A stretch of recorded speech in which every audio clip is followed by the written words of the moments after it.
Cape Town forever.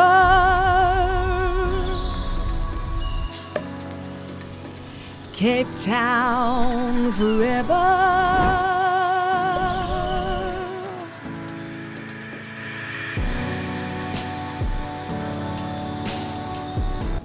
In this episode, we're joined by Aaron Farquhar, General Manager of the La Colombe Fine Dining Group in Cape Town. With over a decade of experience, Aaron oversees the front of house operation, ensuring guests enjoy exceptional service and a memorable dining experience. Let's chat to Aaron about the world of fine dining in Cape Town. Today on the Cape Town Forever show, we are speaking to Aaron Farquhar. I said that's correct, right? I did, yeah. Great stuff. It's great to be in the same room as you because you are basically running an empire, my friend. I have heard many good things about the restaurant. I've taken clients there myself. But first, we want to hear about you, my friend. So tell us, what did Aaron do before he joined the La Colombe Group? Wow. I've been in hospitality pretty much after I could walk. Started as a dishwasher, actually. My mom had been in hospitality pretty much her entire life, so it was just a natural progression, I guess. So just out of primary school was in the back of the kitchen washing pots and helping out and prepping and all of those type of things. Down in Simonstown at the yacht club, actually, of all places. And from then on, I eventually got onto the floor when I was about 14 or 15 and then never looked back. Wow. Yeah. What did you study, dude? Nothing. I dropped out of school. Okay. Yeah. Dropped out of school when I was 17. I got you. Yeah, and by then... So, do you mind me asking you why you dropped out? Is it because you're a gangster or because you No. just had ADHD like me or what? A little bit of just misbehaving. Yeah. I had a son, very young. Okay. So it was more sort of needs than must. Yeah. And yeah, then pretty much after the yacht club, it was on to, I did a little stint at a restaurant on the coast called Dixie's in Glen Cairn. I know Dixie's. I was there for a little while, yeah. Dixie's still there, right? They're still there. That's an institution. Yeah, that place is amazing. Sunday carveries. Yeah. Left there and went to a pub/restaurant called the Nag's Head, which is now the Toad, which was the original one before it was a Toad. The Toad. The Toad. The Now, there are Toad? a few of them. So there's one. The original one is in Nuatuk. Yeah. There's The one, Toad in the Road. There's one in Lakeside. Yeah, the Toad on the Road. And that was more sort of the beginnings, humble beginnings of sort of gastro pub, or trying to have a take on kind of gastro pub. Nice. But definitely more of a pubby atmosphere. Cool. So that was, I was probably about 17 then. So at night I was waitering, and during the day I was kind of doing a bit of invoice capturing and rosters and wages and those type of things, sort of admin, back of house things. Yeah. Waitering at night, and I was there for 5 or 6 years, just over 5 years. And yeah, then just decided I needed something a bit better. Yeah. And then stumbled across La Colombe. Nice. Yeah. Almost by accident. So you're more of a deep South boy, right? Yeah.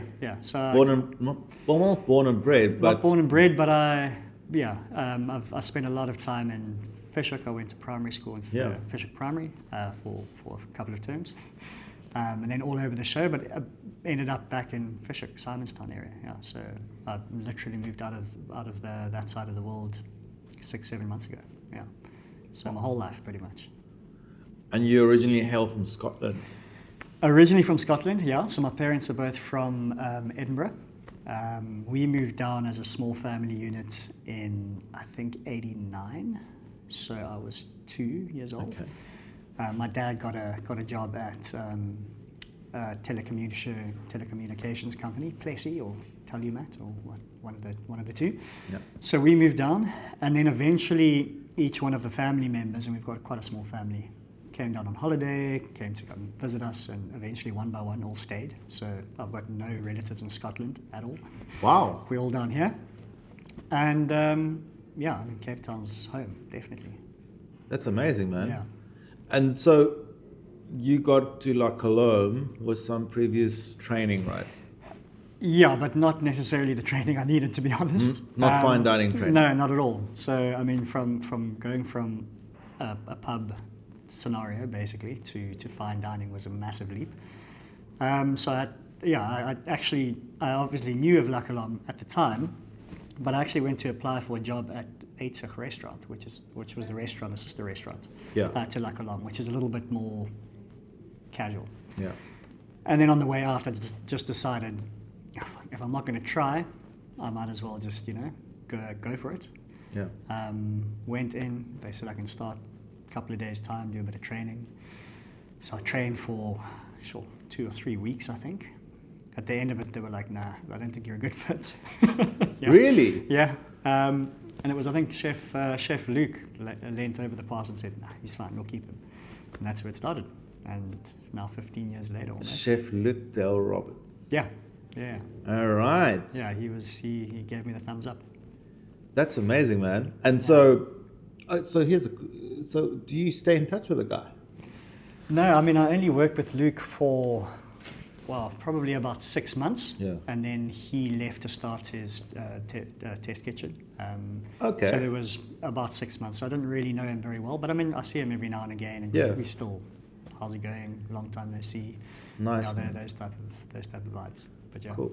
So, La Colombe Fine Dining is one of the first names that comes up when anybody wants to refer someone to a good fine dining experience in Cape Town. Yeah. What makes La Colombe so different from all the other options? I'm asking this because there has to be something to it that makes it not just special, but it's got longevity. Yeah, very good question. I think it's because it has such a consistency. It's been operating now for almost 30 years under not many chefs. It was Frank, then Luke, Scott, and now James. So we've had 4 chefs in 30 years. So consistency has been absolute key. Yeah. And we've changed the formula over those 30 years quite drastically, but I think in a progressive way. So it's always been changing for good and seeing what's happening globally to kind of adjust your formula. And as I mentioned earlier, so many of our guests are international guests, so we've got to keep adapting. And I think we've been able to do that successfully for the last 20 or so years, and that's probably been key. Yeah, keeping up to date with what's going on globally and offering quality. Yeah. And you're the right man to say this because you are now the general manager, basically, of La Colombe and Pierre Restaurant. Pierre Restaurant, yeah. So I asked you this previously, but maybe you can say this on camera. What is the difference between La Colombe style and Pierre, if you could explain? Yeah, they are very similar in many ways. They follow the same formula, but it's a very different feeling at both of the restaurants. Both of the chefs are incredible. Chef James has been at La Colombe for almost as long as I have. And Chef John from Pierre, pretty much the same. They're best mates as well. So they're always competing against each other. But I'd say that the two restaurants, Pierre's a little bit smaller size-wise, so less tables. It's a little bit more, it's difficult to say. It's a little bit more... Does it environment affect it? Yeah, no, absolutely, because it's more of at La Colombe, there's quite a lot going on, a lot of theatre and a lot of sort of things that you kind of immerse yourself in. Whereas Pierre, you can quite easily just have a nice quiet dinner and be incredible and amazing, have the best food and best service. Whereas La Colombe, because there are a little bit more moving parts, the restaurant's a lot bigger, there's always something going on, which is a little bit more theatrical, yes, but it's definitely more of an immersive experience, and it suits different styles, different types of guests. If you're on your honeymoon and you're not much of a foodie, but you really want to go to a good restaurant and just be wowed, then maybe go to Pier. But if you're a foodie and you love all of the intricacies and you can see what it's taken to get this performance, essentially, then go to La Colombe. Gotcha. So it's similar and similar styles, but a different feeling, if that makes any sense. It makes sense. Yeah. It makes sense. Yeah. And so this will help me actually with your character. What's your favorite dish at La Colombe? That's a tricky one, man. I know it's like choosing your children, but The thing is, there've been so many iconic dishes throughout the years that it's so tricky to say. I mean, La Colombe's always done the tuna tin. That was the first dish we put on the menu when we moved up from Constantia Eitzig. yeah. So that's always, in its many forms, has always been one of my favorites. If I were to pick a dish at the moment, I would probably say the crab tart or something along those lines. Crab tart It's a little sounds bit good. more kind of a snacky kind of couple of biters, but It's almost like a prawn super toast, tasty. but crab tart. Yeah, it's a sort of a little buckwheat crisp. It's got little piped avocado and namjum, little crab. Okay. Namibian So crab. that's your favorite. Yeah. What is always a winner with your guests though? Like, because I've seen some things where there's just steam coming off, and I mean- it does look like a show. Yeah. I would say consistently the tuna, because you've got it placed in a little tin. It looks like a little tin of run-of-the-mill tuna that you buy at the grocery store. Yeah, I saw that. And it's intricately plated inside that tin that you then open, and there's a little secret sauce that goes with it that Wow. Chef James makes, and you kind of add it, and that's quite cool. Always gets a bit of a wow. We've done other dishes through the years where it's been a lot more dramatic or a lot more bold flavors, but I think that's a winner. And at Pier, again, there's so many amazing dishes. I mean, our bread course at Pier is like phenomenal. Like probably one of the best bread courses I think I've ever had at any of the restaurants, which is pretty cool. So.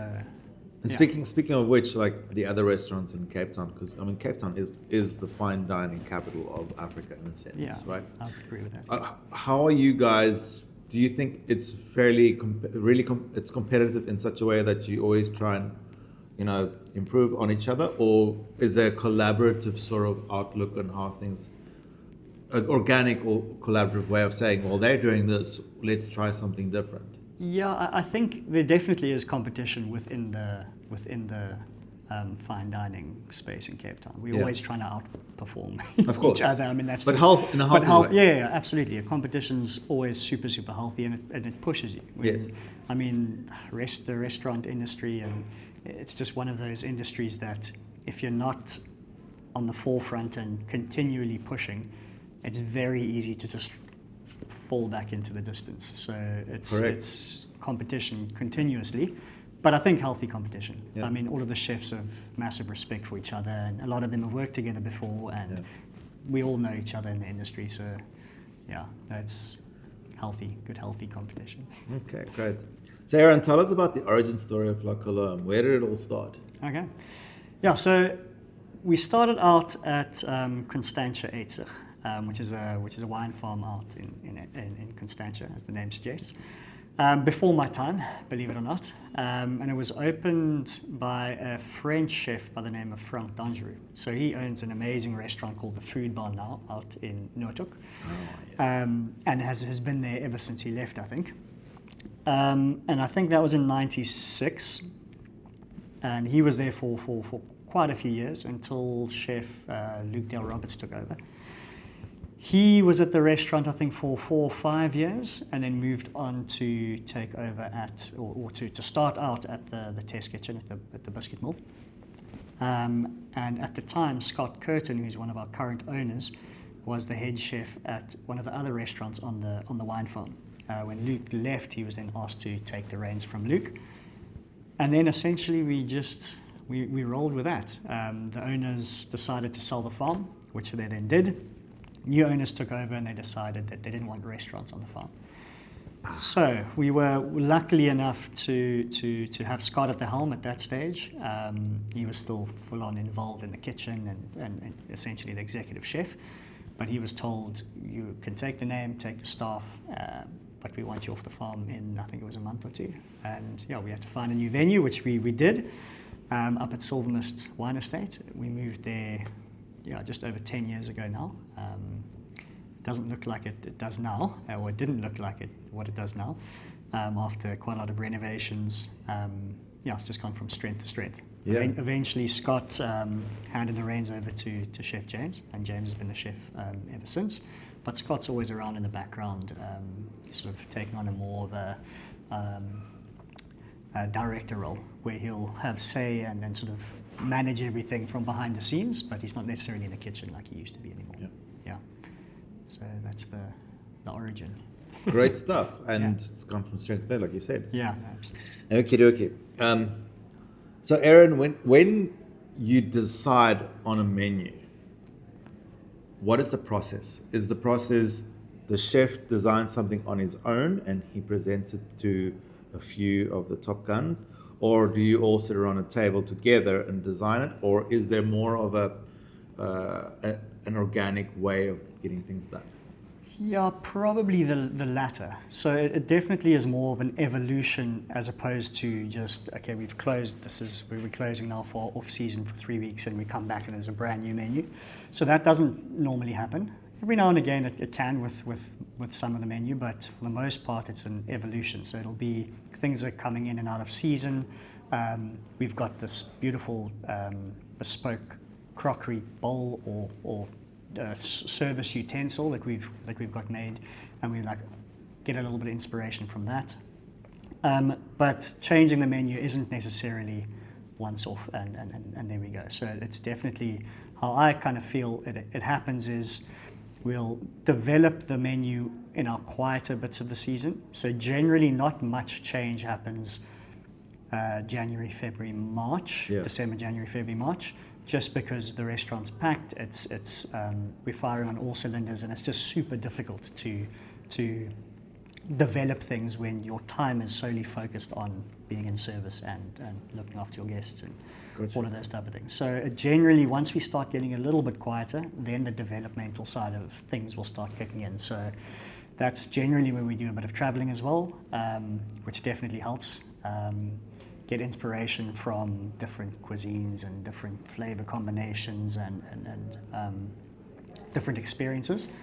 And then we'll close the restaurant every year for 3 weeks. La Colombe, Pier, we close on a Monday and a Tuesday in our off season as well. So that definitely helps the sort of the developing of the menu.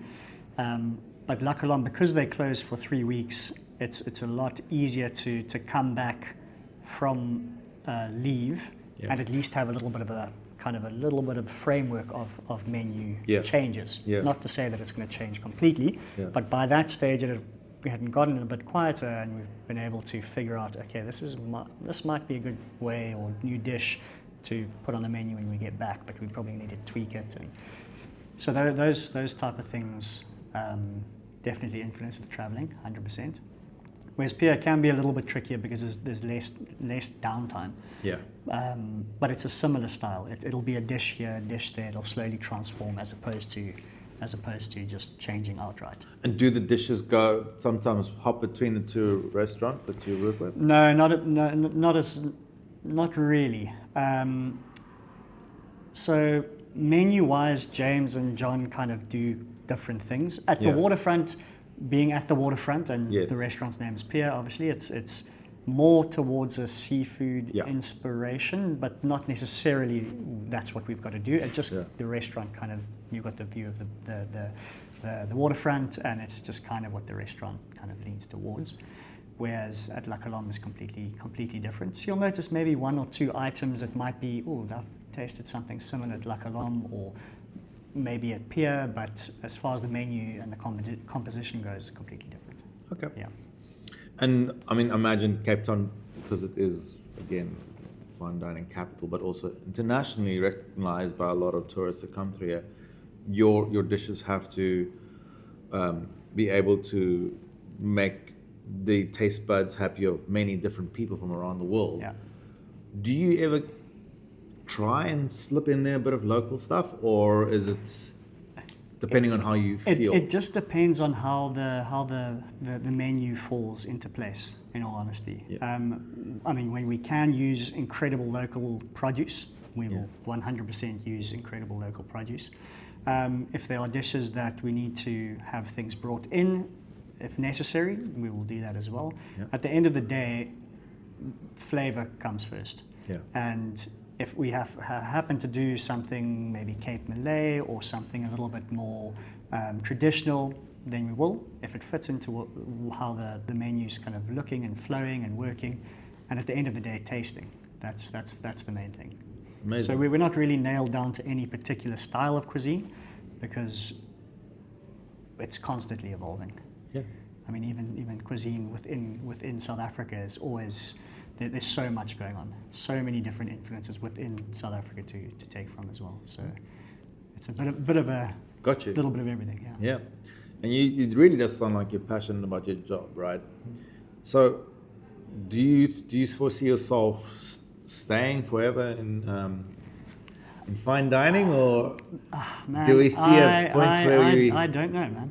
That's a good answer. It's a super high pressure environment. So, I got you. So it's you've got to sort of keep on it.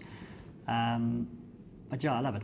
It's what I've done for That's 15 key, man. years now. So I mean, I get to work and I'm working with people that I've worked with for a long time. I'm quite lucky that both restaurants staff turnover is very low. So it's really key, quite a family kind of environment, and we all know each other's ins and outs and how to make and how to get the best performance out of each person. And so mindset is key within the family. yeah, absolutely. No, absolutely. It's yeah, like a lot of us have worked together for a long time. Yeah.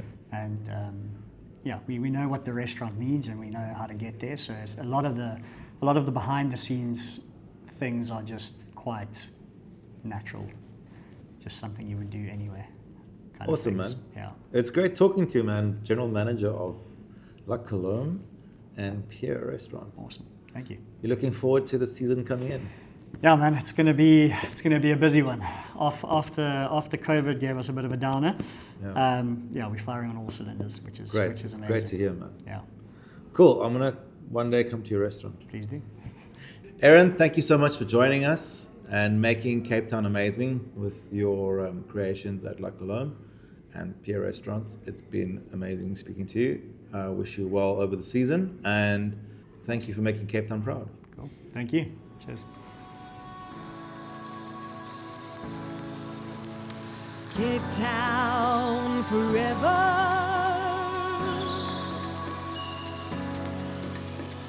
Cape Town forever.